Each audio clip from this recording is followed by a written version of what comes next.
الحمد للہ رب العالمین والعاقبۃ للمتقین والصلاة والسلام علی سید الانبیاء والمرسلین۔ اعوذ باللہ السمیع العلیم من الشیطان الرجیم من ہمزہ ونفخہ ونفثہ۔ بسم اللہ الرحمن الرحیم۔ یا نساء النبی، اے نبی مکرم صلی اللہ علیہ وآلہ وسلم کی بیویوں، لستن نہیں ہو تم، کاحدن کسی ایک جیسی، من النساء عورتوں میں سے، ان اگر اتقیتن تم تقوی اختیار کرو، فلا تخضعن پس مت نرمی کرو، بالقول بات کرنے میں، فیطمع پس طمع کر بیٹھے، الذی وہ شخص، فی قلبہ جس کے دل میں، مرض کوئی بیماری ہے، وقلن اور کہو، قولا معروفا وہ بات جو اچھی ہے، وقرن اور ٹکی رہو، فی بیوتکن اپنے گھروں میں، ولا تبرجن اور زینت ظاہر نہ کرو، تبرج الجاہلیت الاولی پہلی جاہلیت کے زینت ظاہر کرنے کی طرح، وَأَقِمْنَ اور قائم کرو، الصَّلَاةَ نماز، وَآتِينَ اور ادا کرو، الزَّكَاةَ زکوٰۃ، وَأَطِعْنَ اور حکم مانو، اللہ وَرَسُولَهُ اللہ اور اس کے رسول علیہ الصلاۃ والسلام کا، انما اس کے سوا کچھ نہیں، یرید اللہ اللہ تعالی چاہتا ہے، لیذہب کہ دور کر دے، عنکم تم سے، الرجس گندگی، اہل البیت ایک گھر والوں، ویطہرکم اور تمہیں پاک کر دے، تطہیرا خوب پاک کرنا، واذکرن اور یاد کرو، ما جو یتلا تلاوت کی جاتی ہے، فی بیوتکن تمہارے گھروں میں، من آیات اللہ اللہ تعالیٰ کی آیات کی، والحکمت اور حکمت کی، ان اللہ بے شک اللہ تعالیٰ، کانا ہمیشہ سے ہے، لطیفاً خبیرا نہایت باریک بین، خبیرا پوری خبر رکھنے والا۔ اللہ رب العالمین نے پہلی آیت مبارکہ کے اندر نبی مکرم صلی اللہ علیہ وآلہ وسلم کی ازواج کو، آپ کی بیویوں کو خطاب کرتے ہوئے فرمایا کہ یا نساء النبی لستن کاحد من النساء، کہ تمہاری حیثیت اور تمہارا مرتبہ عام عورتوں جیسا نہیں ہے، بلکہ تمہیں اللہ رب العالمین نے نبی مکرم صلی اللہ علیہ وآلہ وسلم کی بیویاں ہونے کا جو شرف عطا کیا ہے، اس کی وجہ سے تمہارا مقام دوسری عورتوں سے بلند ہو گیا ہے، اور تم خواتین کے لیے، دوسری عورتوں کے لیے نمونہ ہو۔ اور اسی آیت سے بعض اہل علم نے یہ استدلال بھی کیا ہے کہ ازواج مطہرات دوسری تمام عورتوں سے افضل ہیں، البتہ آسیہ جو کہ فرعون کی بیوی تھی علیہ السلام، مریم بنت عمران اور فاطمہ بنت رسول اللہ صلی اللہ علیہ وآلہ وسلم اس سے مستثنیٰ ہیں، کیونکہ ان کی فضیلت صحیح نصوص سے ثابت ہے، یعنی ان تین خواتین کے علاوہ باقی جتنی بھی خواتین ہیں، عورتیں ہیں، قیامت تک آنے والی سب سے افضل اگر کائنات کے اندر کوئی ہیں تو وہ ازواج مطہرات رضوان اللہ علیہن اجمعین ہیں۔ تو اس لیے اللہ رب العالمین نے فرمایا کہ لستن، نہیں ہو تم، کا احد من النساء۔ اب یہ احدن کا جو لفظ ہے یہ مذکر، مؤنث، واحد، تثنیہ، جمع سب کے لیے آتا ہے۔ مطلب کیا ہے کہ تم عورتوں کی جماعتوں میں سے کسی ایک جماعت جیسی نہیں ہو، یعنی جب عورتوں کی قوم کو ایک ایک جماعت کر کے دیکھا جائے تو ان میں سے کوئی جماعت ایسی نہیں ہوگی جو فضیلت اور پیش قدمی میں تمہارے برابر ہو۔ تو اللہ رب العالمین نے یہاں پر ایک تو ان کو یہ خطاب کر کے واضح کر دیا کہ تمہارا مقام، تمہاری حیثیت عام عورتوں جیسی نہیں ہے۔ جب تمہاری حیثیت عام عورتوں جیسی نہیں ہے تو اس لیے تمہیں بہت زیادہ اس چیز کا خیال رکھنا ہوگا جو پیچھے اللہ تعالیٰ نے تمہیں حکم دیا تھا کہ فحاشی، بریانی کا ارتکاب نہیں کرنا، کرو گی تو ڈبل سزا ملے گی، اور اسی طرح اگر تم نیکی اختیار کرو گی، نیک عمل کرو گی، اللہ اور اس کے رسول کی اطاعت کرو گی تو اللہ تعالیٰ نے تمہیں ڈبل اجر بھی عطا کرنا ہے۔ تو یہاں پر اللہ تعالیٰ نے پھر دوبارہ اسی بات کو دہرا کر آگے حکم دیا۔ اب اس کا تعلق پہلے جملے سے جو ابھی ہم پڑھنے لگے، ان اتقیتن، اس کا پہلے جملے کے ساتھ بھی تعلق ہو سکتا ہے، اور اس کے بعد والا جو جملہ آ رہا ہے فلا تخضعن بالقول، اس کے ساتھ بھی ہو سکتا ہے۔ اگر اس کا تعلق ہم پہلے جملے کے ساتھ کریں گے تو پھر مطلب کیا ہے کہ تم دوسری عورتوں سے افضل ہو، کس لیے؟ ان اتقیتن، کہ تمہارے اندر تقوی موجود ہے۔ یعنی تم، یہ اللہ رب العالمین نے یہ بات کیوں فرمائی کہ ان اتقیتن، حالانکہ تمام ازواج مطہرات رضوان اللہ علیہن اجمعین آخر دم تک تقوی کے اوپر قائم رہی تھی، یہ ایک ثابت شدہ حقیقت ہے اور ان کی فضیلت بھی مسلم ہے۔ پھر بھی اللہ رب العالمین نے ان اتقیتن کا لفظ علماء کہتے ہیں اس لیے ذکر کیا تاکہ وہ بے خوف نہ ہو جائیں، بلکہ ہمیشہ اللہ تعالیٰ سے ڈرتی رہیں اور ان کاموں سے بچتی رہیں جن سے اللہ تعالیٰ نے منع فرمایا ہے۔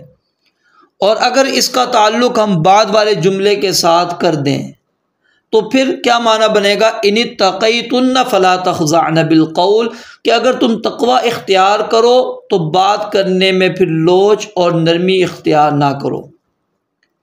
اللہ رب العالمین نے جس طرح عورت کے وجود میں مرد کے لیے جنسی کشش رکھی ہے، جس کی حفاظت کے لیے اللہ رب العالمین نے پردے کا اور آنکھ نیچے رکھنے کا حکم دیا، اسی طرح عورت کی آواز میں بھی فطری طور پر دلکشی، نرمی اور نزاکت رکھی ہے جو مرد کو اپنی طرف کھینچتی ہے۔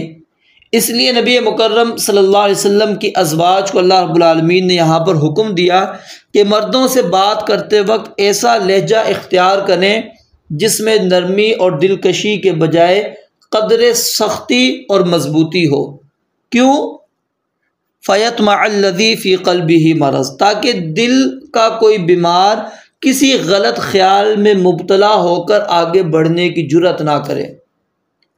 اب یہاں پر اگر ہم رک کر تھوڑا سا غور کریں تو بات ہمیں سمجھ میں آ جائے گی۔ ہم اپنے معاشرے کو بھی دیکھتے کہ امہات المؤمنین کو اللہ رب العالمین نے ایسے لہجے میں غیر محرم مردوں سے بات کرنے کی اجازت دی جو لوچ اور ملائمت سے کیا ہو، خالی ہو۔ تو جو عام عورتیں ہیں ان کے لیے اللہ رب العالمین کا یہ حکم کتنی زیادہ اہمیت رکھنے والا ہوگا کہ جن کے دلوں کی پاکیزگی کی ضمانت اللہ تعالیٰ نے دی، اور خواتین میں سے جو افضل ترین خواتین تھی ان کو اللہ رب العالمین نے نبی مکرم صلی اللہ علیہ وآلہ وسلم کی صحبت کے لیے ان کی بیوی کے طور پر اللہ رب العالمین نے ان کا انتخاب کیا۔ ان کے دلوں کے اندر تقوی، خوف، خشیت موجود ہے، اور پھر معاشرے کے اندر، عرب معاشرے کے اندر ان کی ایک خاص اہمیت اور خاص فضیلت ہے صحابہ کرام رضوان اللہ علیہ مجمعین کے ذہنوں میں۔ اور پھر اللہ رب العالمین نے ان کو وَأَزْوَاجُهُ أُمَّهَاتُهُمْ قرار دیا کہ یہ نبی کی جو ازواج ہیں ان کی حیثیت مسلمانوں کے لیے ماں کی حیثیت ہے، یہ امہات المؤمنین ہیں، مؤمنین کی مائیں ہیں۔ تو یعنی ماں کی طرف کوئی بھی برے ارادے سے نہیں سوچتا نہ ہی دیکھتا ہے، لیکن اس کے باوجود اللہ رب العالمین ان کو اس بات کی اجازت نہیں دی کہ تم نرمی کے ساتھ اور لوچ دار اور کیا نام ہے ملائمت والی گفتگو تم کرو صحابہ کرام سے، نہیں۔ اور پھر غور کریں کہ وہ معاشرہ بھی پاکیزہ ہے، یعنی صحابہ کرام کے دل بھی پاکیزہ ہیں، ان کے دلوں میں بھی ایسی چیز موجود نہیں، نہ ازواج مطہرات کے دلوں میں موجود۔ تو آج تو ہمارا معاشرہ بھی پاکیزہ نہیں ہے، تو اس حکم پر عمل کرنا آج ہمارے لیے انتہائی اہم اور انتہائی ضروری ہے۔ اور جیسا کہ میں نے آپ کو شروع میں بھی یہ بات کہی تھی کہ جو یہاں پر اصل میں خطاب کیے جا رہے ہیں وہ صرف اور صرف نبی علیہ الصلوۃ والسلام سے نہیں ہے یا آپ کے ازواج سے نہیں ہے، بلکہ یہ اہل ایمان کو اللہ رب العالمین یہ خطاب کر رہے ہیں، ان کو یہ بات سمجھا رہے ہیں۔ تو اب کیوں اللہ رب العالمین نے یہ حکم دیا کہ آپ نے فلا تخضعن بالقول، آپ نے گفتگو کے اندر آپ نے نرمی اختیار نہیں کرنی بات کرتے ہوئے وقت؟ وجہ کیا ہے؟ کیونکہ اللہ رب العالمین نے نبی علیہ الصلوۃ والسلام کی جو گھریلو زندگی تھی اور جو عورتوں کے متعلق مسائل تھے وہ ظاہر ہے امت تک پہنچانے تھے، اور امت تک کیسے پہنچتے؟ اس کا ذریعہ صرف اور صرف کون تھی؟ ازواج مطہرات رضوان اللہ علیہن اجمعین تھیں، کہ نبی علیہ الصلوۃ والسلام گھر میں کیا عبادت کرتے تھے، گھر میں گھر والوں کے ساتھ کس طرح آپ کی زندگی گزری ہے، معاشرت آپ کی کیا تھی۔ اور وحی کا اکثر حصہ جو نازل ہوا نبی مکرم صلی اللہ علیہ وسلم پر، وہ سیدہ عائشہ رضی اللہ تعالیٰ عنہا کے گھر میں ان کے بستر پر اللہ رب العالمین نے وحی نازل کی۔ تو آخر وہ وحی کیسے پہنچ سکتی تھی؟ تو اس لیے اللہ رب العالمین نے کیونکہ ان کی یہ ذمہ داری لگا دی کہ تم سے لوگ آ کر سوال کریں گے، پوچھیں گے، اور تم نے اس طریقے کو اختیار کرنا ہے، ان کو مسئلہ تم نے بتلانا ہے، لیکن مسئلہ بتلاتے ہوئے اپنے اندر گفتگو میں نرمی نہیں پیدا کرنی کہ طمع کر بیٹھے وہ شخص جس کے دل میں کوئی روگ، کوئی بیماری موجود ہے، وہ غلط خیال کر کے اور آگے بڑھنے کی جرات کر لے۔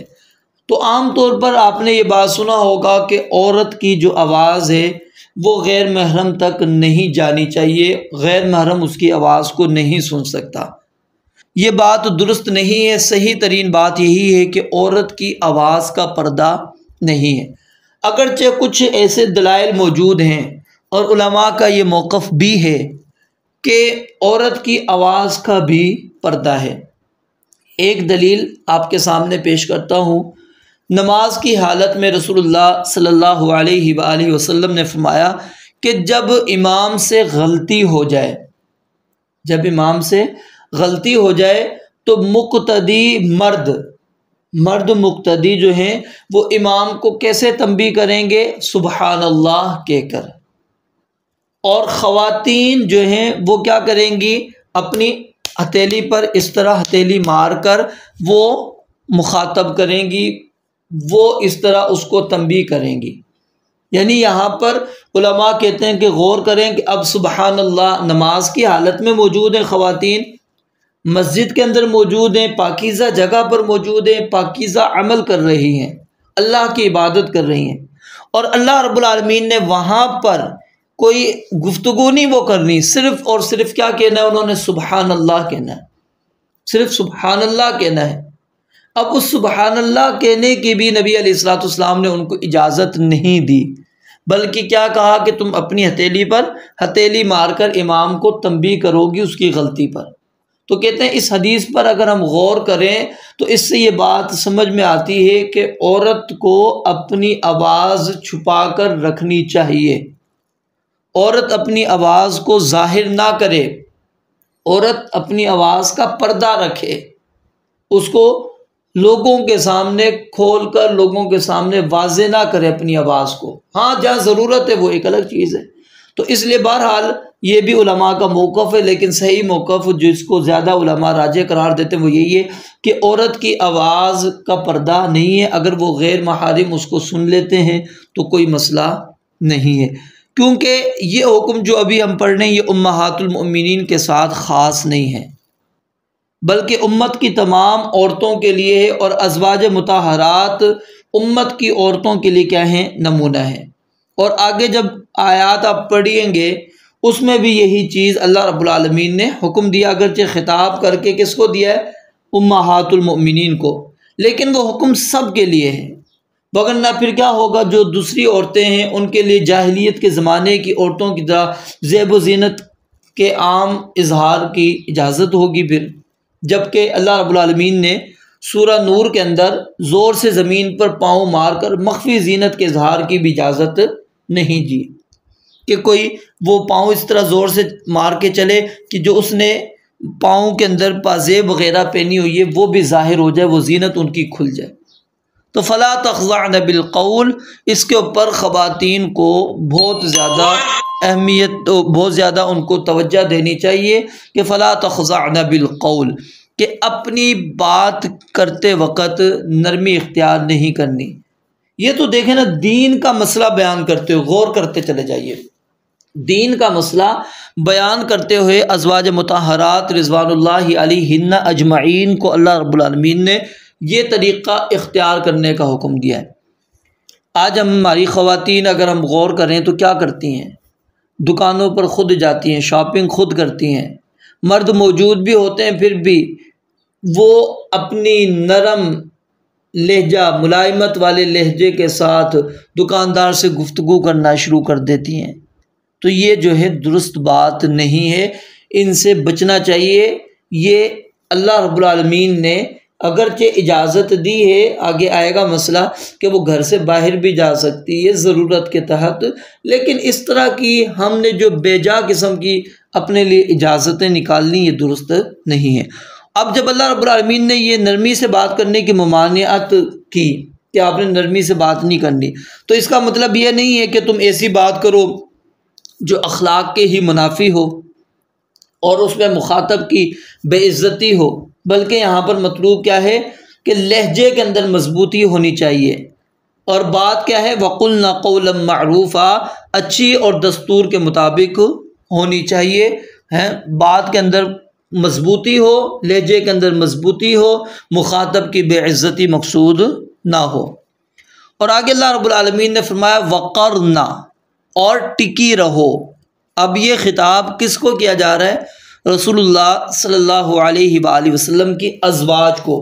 یہ بار بار میں اس لیے واضح کر رہا ہوں کہ جب ان کو اللہ رب العالمین نے یہ خطاب کیا ہے تو عام عورتوں کے لیے یہ خطاب کتنا ضروری ہے۔ اب وقرنا، اس کے اوپر اختلاف ہے کہ یہ باب قرر یقر قراراً، کسی جگہ ٹھہرنا سے اس کا معنی ہے، تو یہ اس سے جمع مؤنث امر حاضر کا صیغہ ہے جو اصل میں کیا تھا؟ اقررنا۔ تو پہلی راہ کو تخفیف کے لیے حذف کر دیا اور اس کا جو فتحہ تھا وہ قاف کو دے دیا، تو حمزہ وصل کی ضرورت نہیں رہی تو اس لیے اس کو حذف کر دیا، تو کیا بن گیا؟ قرنا۔ اور بعض مفسرین اس کو وقارا یقیر وقارن، باب ضربہ یضرب سے مشتق انہوں نے قرار دیا ہے، لیکن یہ صرف اور صرف اس قراءت کی صورت میں ہو سکتا ہے جب ہم قرنا، قاف کے کسرہ کے بجائے ہم قاف پر کیا پڑھیں گے؟ فتح پڑھیں گے، ٹھیک ہے؟ قرنا یہ فتح پڑھ رہے ہیں نا، اس کی جگہ پر ہم نے کسرہ پڑھنا ہے، قرنا، ٹھیک ہے؟ جیسے عدنا، عدنا کے وزن پر ہوگا۔ بہرحال یہ وقرنا، یہ قرہ یقر قرارن سے ہے جس کا معنی کیا ہے؟ ٹھہرنا۔ وقرنا، اور ٹکی رہو، اور ٹکی رہو فی بیوتکن، اپنے گھروں میں، یعنی ازواج مطہرات کو گھروں کے اندر ٹھہرنے کا اللہ رب العالمین نے حکم دے دیا، کیونکہ اس میں ان کی زیادہ حفاظت ہے اور زیادہ سلامتی پائی جاتی ہے، اور یہی حکم دوسری عورتوں کے لیے ہے۔ نبی مکرم صلی اللہ علیہ وسلم نے فرمایا کہ المرأۃ عورۃ، کہ عورت پردے کی چیز ہے، وَإِنَّهَا إِذَا خَرَجَتْ، اور جب یہ عورت نکلتی ہے گھر سے باہر، استشرفها الشیطان، تو شیطان گردن اٹھا اٹھا کر دیکھتا ہے، وَإِنَّهَا لَا تَكُونُ أَقْرَبَ إِلَى اللَّهِ مِنْهَا فِي قَعْرِ بَيْتِهَا، وہ اللہ رب العالمین کے اس سے زیادہ قریب کبھی بھی نہیں ہوتی جس قدر وہ اپنے گھر کے اندر رہ کر اللہ کے قریب ہوتی ہے۔ تو یعنی جب عورت گھر میں ہوتی ہے تو وہ اللہ رب العالمین کی رحمت کے قریب ہے، اور جب عورت گھر سے باہر ہوتی ہے تو وہ پھر کیا ہے، شیطان کی نظروں کی آماجگاہ بن جاتی ہے۔ شیطان گردن اٹھا اٹھا کر اس کو دیکھ رہا ہوتا ہے اور لوگوں کے سامنے اس کو کھول کھول کر بیان کر رہا ہوتا ہے۔ اب ہماری خواتین کوئی کام نہیں، کوئی مقصد نہیں، کوئی ضرورت نہیں، گھر سے نکل پڑتی ہیں باہر، تو یہ درست نہیں ہے، یہ عمل درست نہیں ہے۔ عورتوں کا معاملہ، عورت نے گھر کے اندر رہنا ہے، گھر سے باہر اس نے نہیں جانا۔ وَلَا تَبَرَّجْنَ تَبَرُّجَ الْجَاهِلِيَّةِ الْأُولَىٰ، اور عورت غیر محرم مردوں کے سامنے اپنی اس زینت کا اظہار نہ کرے جس کا چھپانا واجب ہے۔ تبرج اصل میں جو لفظ ہے نا تبرج، اس کا معنی کیا ہوتا ہے کہ عورت کا غیر محرم مردوں کے سامنے اپنی اس زینت کا اظہار کرنا جس کا چھپانا واجب تھا، اس کو وہ لوگوں کے سامنے ظاہر کر رہی ہے، تو اس کو کہتے ہیں تبرج۔ تو اللہ رب العالمین نے فرمایا کہ جس طرح اسلام سے پہلے جاہلیت کے دور میں عورتیں بن سنور کر زیب و زینت اختیار کر کے مردوں کے سامنے آتی تھیں، تم نے ایسا نہیں کرنا۔ اور یہاں پر جو الاولا کا لفظ ہے یہ احتراز کے لیے نہیں ہے، بلکہ جاہلیت سے جو ہلاک کی طرح، یا تو یہ ایک محاورہ ہے یا اسلام سے پہلے کی حالت کے اعتبار سے الاولا فرما دیا گیا ہے۔ اور جاہلیت کے اندر کیا ہوتا تھا، یہ رواج تھا کہ عورت وہ بناؤ سنگار کر کے بے پردہ باہر نکلا کرتی تھی، اور آج یہی چیز ہمارے معاشرے کے اندر ثقافت کے نام پر رائج ہوتی چلی جا رہی ہے۔ تو اللہ رب العالمین نے فرمایا کہ عورت کیا ہے، وہ اپنے گھروں کے اندر ٹکی رہیں اور اپنی زینت والی چیزیں وہ لوگوں کے سامنے ظاہر نہ کریں۔ سیدہ عائشہ رضی اللہ تعالیٰ عنہا بیان فرماتی ہیں کہ جب حجاب کا حکم نازل ہوا، پردے کا حکم نازل ہوا، تو اس کے بعد سیدہ سودا رضی اللہ تعالیٰ عنہا وہ اپنی حاجت کے لیے گھر سے باہر نکلیں۔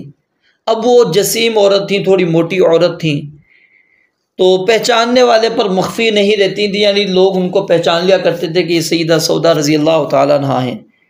تو ان کو جب عمر بن خطاب رضی اللہ تعالیٰ عنہ نے دیکھا تو کہا کہ اے سودا، اللہ کی قسم تم ہم پر مخفی نہیں رہتی، اس لیے دیکھا کرو کیسے نکلتی ہو تم۔ تو عائشہ رضی اللہ تعالیٰ عنہ بیان کرتی ہیں کہ وہ واپس پلٹ آئیں، اور نبی علیہ الصلوۃ والسلام اس وقت میرے گھر میں موجود تھے، اور آپ شام کا کھانا کھا رہے تھے، اور آپ کے ہاتھ میں گوشت کی بوٹی تھی۔ تو سیدہ سودا رضی اللہ تعالیٰ عنہ نے آ کر کہا کہ اللہ کے نبی علیہ الصلوۃ والسلام میں اپنی کسی ضرورت کے لیے باہر نکلی تھی، تو عمر رضی اللہ تعالیٰ عنہ نے مجھے ایسے ایسے کہا۔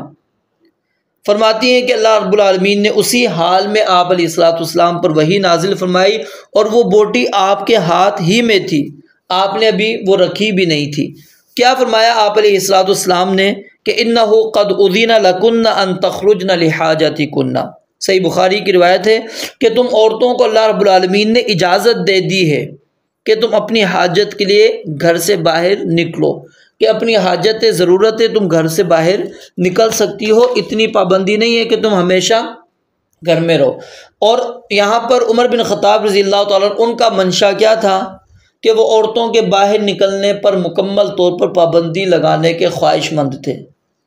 تو اللہ رب العالمین نے ضرورت کے لیے عورت کو گھر سے نکلنے کی اجازت دے دی، لیکن کیا کرنا ہے، پردے کی پابندی ہے۔ حتیٰ کہ اگر وہ باجماعت نماز ادا کرنے کے لیے مسجد میں جانا چاہتی ہیں تو بھی حکم یہی ہے کہ زیب و زینت کا اظہار نہ کریں، خوشبو نہ لگائیں، پردے میں مکمل پردہ اختیار کرتے ہوئے وہ مسجد کے اندر آئیں۔ تو آگے فرمایا وَأَقِمْنَا الصَّلَاةَ، اور قائم کرو نماز۔ اب پہلے اللہ رب العالمین نے ازواج مطہرات کو ان چیزوں سے منع کیا جو عار بننے والی چیزیں تھیں، ان سے اجتناب کا اللہ رب العالمین نے حکم دے دیا۔ اب اللہ رب العالمین حکم دے رہے ہیں فرائض کی ادائیگی کا، تو بدنی عبادتوں میں سے سب سے افضل ترین عبادت نماز ہے، تو اس لیے فرمایا وَأَقِمْنَا الصَّلَاةَ، اور نمازیں قائم کرتی رہو۔ پھر مالی عبادتوں میں سے سب سے افضل عبادت کون سی ہے؟ زکوٰۃ، اس لیے کہا وَآتِينَ الزَّكَاةَ، اور زکوٰۃ بھی ادا کرتے رہو۔ اور اس کے بعد پھر جامع حکم دے دیا کہ وَأَطِعْنَا اللَّهَ وَرَسُولَهُ، اللہ اور اس کے رسول کی ہر بات میں اطاعت کرنی ہے، ہر بات کو ماننا ہے۔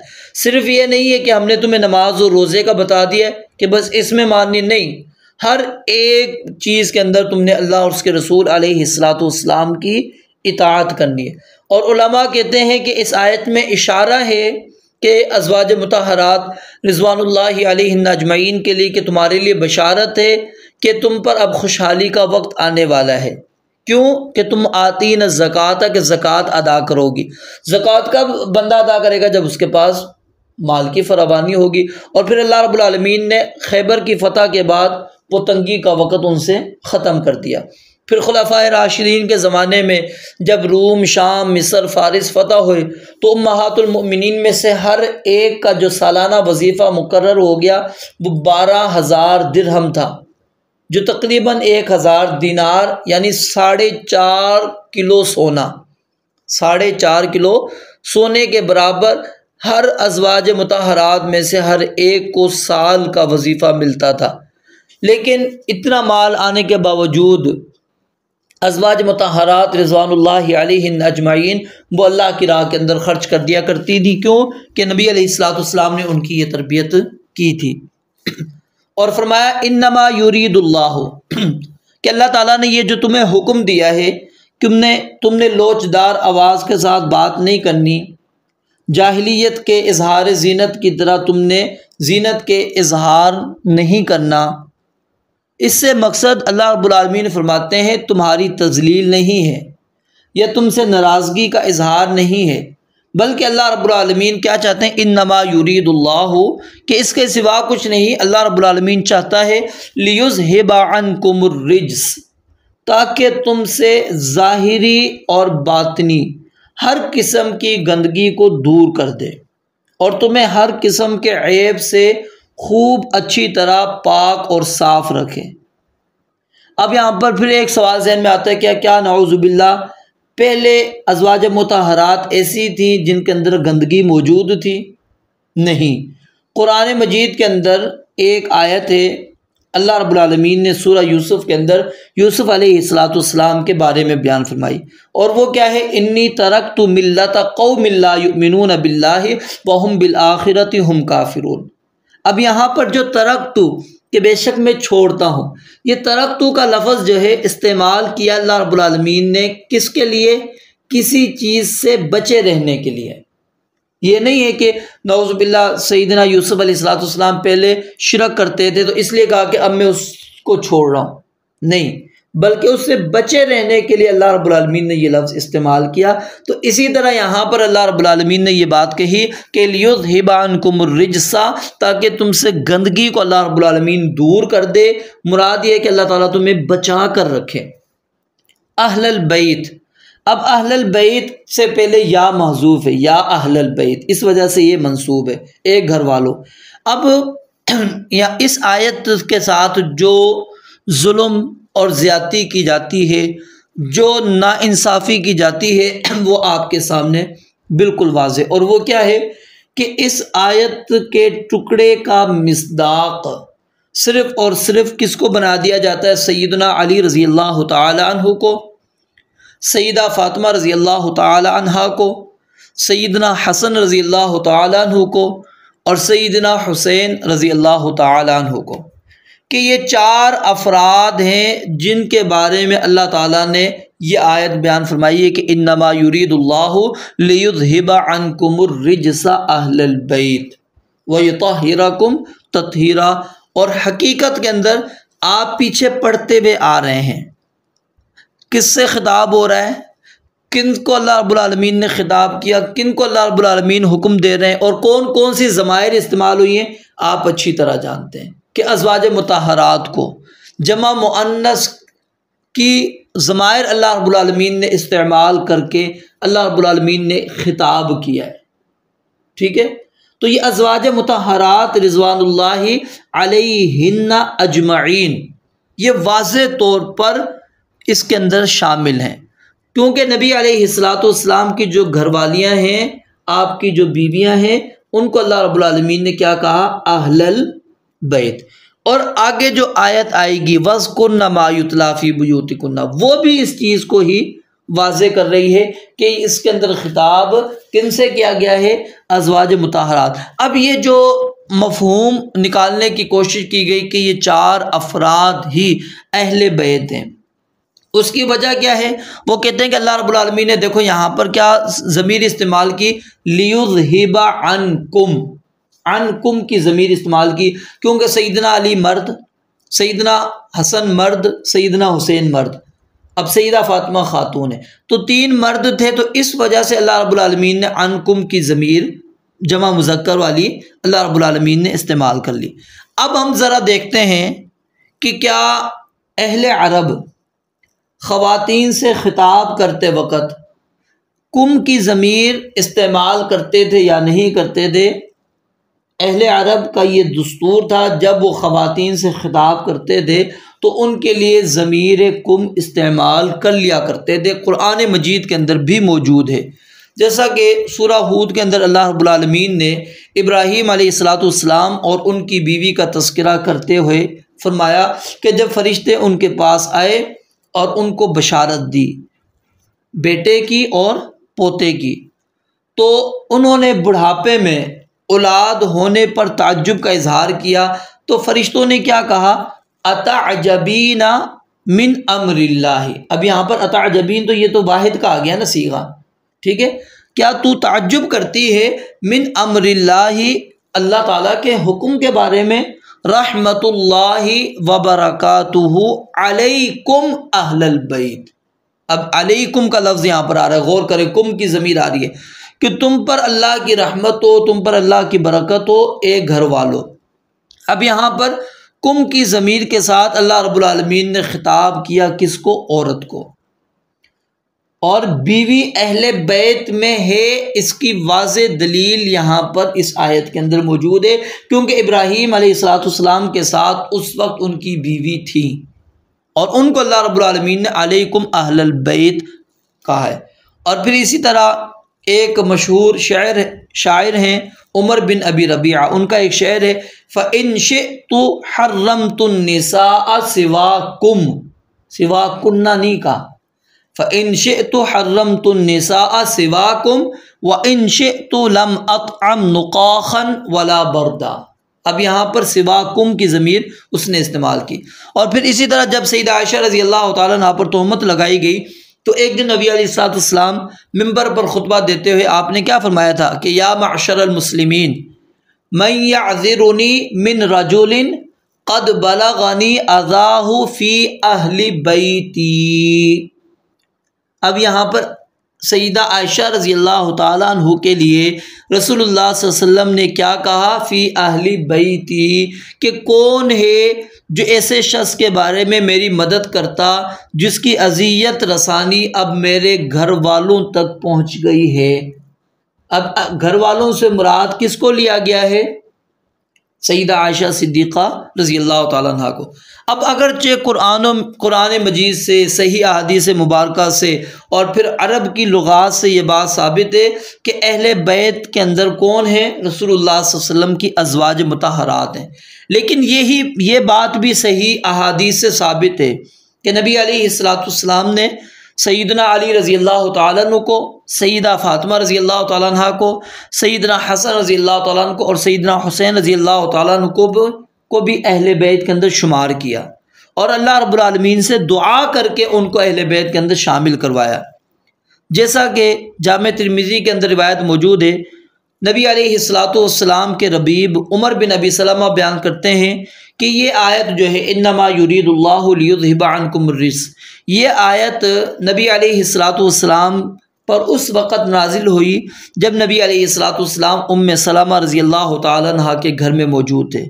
جب یہ آیت اتری تو آپ علیہ السلام نے اپنی بیٹی فاطمہ کو، اپنے نواسوں کو، سیدنا حسن حسین کو بلایا اور ان کو ایک چادر کے اندر کر لیا اور سیدنا علی رضی اللہ تعالیٰ عنہ آپ کی پیٹھ کے پیچھے موجود تھے، ان کو بھی چادر کے اندر کر کے فرمایا اللہم ہؤلاء اہل بیتی، کہ اللہ یہ میرے گھر والے ہیں، یہ میرے اہل بیت ہیں، فاذہب عنہم الرجس، ان سے بھی گندگی ظاہری باطنی ہر قسم کی گندگی کو دور کر دے، وطہرہم تطہیرا، اور ان کو اچھی طرح خوب پاک کر دے۔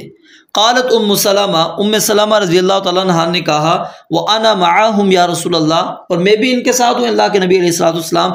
آپ نے فرمایا انت علی مکانک، تم اپنی جگہ پر رہو، وانت الی خیر، تم اس خیر کی طرف پہلے سے ہی موجود ہو، یعنی تم اہل بیت کے اندر موجود ہو، تمہارے لیے یہ چیز پہلے سے ہی اللہ رب العالمین نے نازل کر دی ہے، تم اس کے اندر شامل ہو۔ تو یہ خاص طور پر میں ان کو شامل کر رہا ہوں۔ اب اس در بعض لوگ یہ اعتراض کرتے ہیں کہ دیکھو کہ سیدہ ام سلمہ رضی اللہ تعالیٰ عنہ کا جو یہ سوال کرنا تھا، پھر آپ کا انہیں یہ جواب دینا تھا، کہتے ہیں یہ بات ثابت کرتی ہے کہ ازواج مطہرات اہل بیت میں شامل نہیں تھی، اس لیے نبی علیہ الصلوۃ والسلام کے ساتھ وہ چادر میں آنا چاہ رہی تھی۔ تو غور کریں، یہاں پر نبی علیہ الصلوۃ والسلام نے یہ نہیں کہا کہ تم اہل بیت میں سے نہیں ہو، بلکہ آپ نے اطمینان دلایا کہ تمہیں یہ تو پوچھنے کی ضرورت ہی نہیں ہے، تم پہلے سے ہی اس مقام پر اور خیر پر موجود ہو۔ اور جو لوگ آیت کے اصل مصداق کو، جو اہل بیت ہیں، ان کو ماننے کے لیے تیار نہیں ہیں، اور جن کو نبی علیہ الصلوۃ والسلام نے دعا سے اہل بیت میں شامل کیا ہے، ان کے اہل بیت ہونے پر اصرار کرتے ہیں، اللہ تعالیٰ ان کو سمجھ عطا فرمائے کہ دونوں چیزیں ہمیں ساتھ رکھنی چاہیے کہ ازواج مطہرات تو وہ تو شامل ہی شامل ہیں، اور خطاب بھی انہی سے کیا جا رہا ہے، اور پھر نبی علیہ الصلوۃ والسلام نے دعا کے ذریعے سے ان افراد کو بھی شامل کر لیا۔ آگے فرمایا وَاذْكُرْنَ مَا يُتْلَىٰ فِي بُيُوتِكُنَّ۔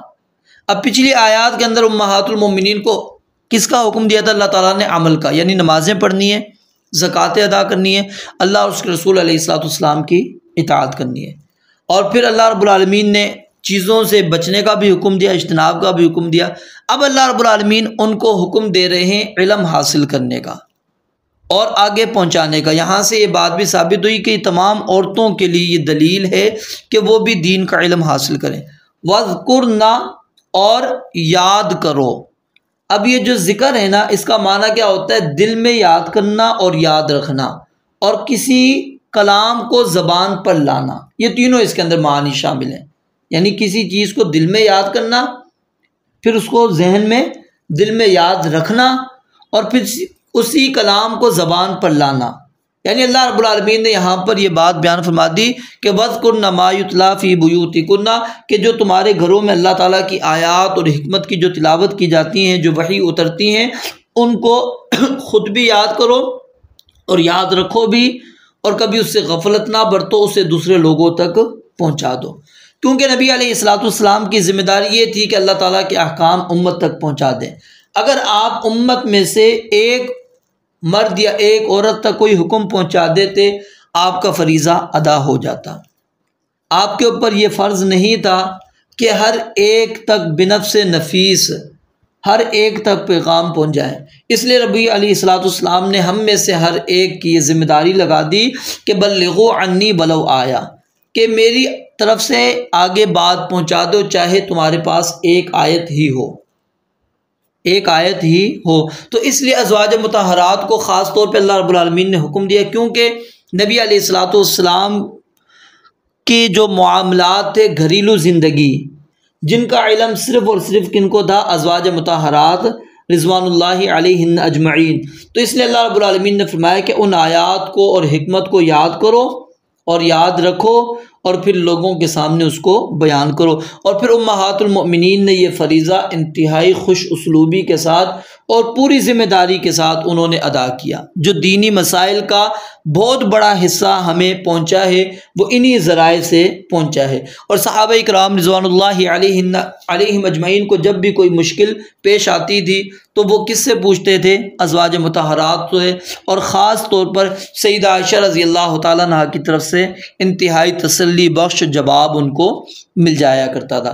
تو یہ آیت اس بات کی دلیل ہے کہ عورتوں کو دین کی تعلیم دلانے چاہیے، جس طرح مردوں پر دین کی تعلیم لازم ہے، قرآن و حدیث کا علم حاصل کرنا ضروری ہے، اسی طرح عورتوں کے اوپر بھی یہ چیز لازم ہے کہ قرآن و حدیث کا علم حاصل کریں اور آگے پہنچائیں۔